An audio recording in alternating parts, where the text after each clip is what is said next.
passed, but I hope people realize the strength of what collective bargaining and unions have. A local union leader speaks out tonight about the right-to-work legislation.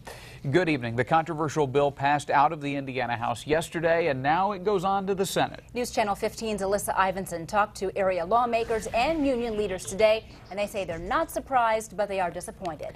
That's right, and the vote was almost right down party lines, but some union workers say they have the lists of the Republicans who voted for it, and they've started a campaign to get them out of office, saying we were ignored in January, but we'll remember in November.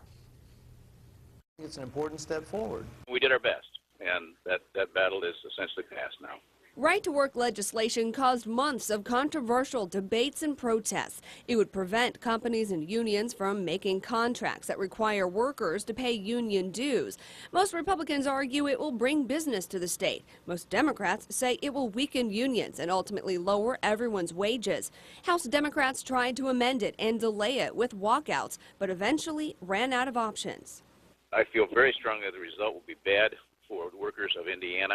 I think we fought as hard, as long, as expensively as anybody could expect us to. A lot of people have been unduly alarmed here by things that will not happen. The bill passed out of the House yesterday, 54 to 44. All yes votes were Republican. The no votes were 39 Democrats and 5 Republicans.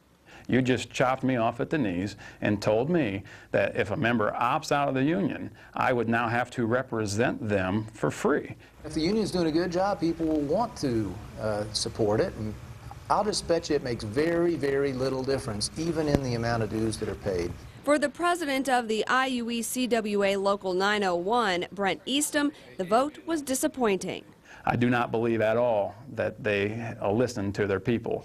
If right-to-work does become law, union leaders say their last fight will be with union members staying strong.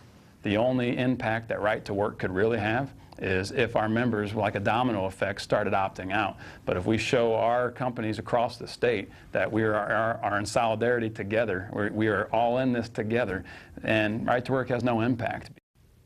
The state Senate will take the bill up on Monday. Governor Daniels expects it on his desk by mid next week. In Studio 15, Alyssa Ivinson, News Channel 15.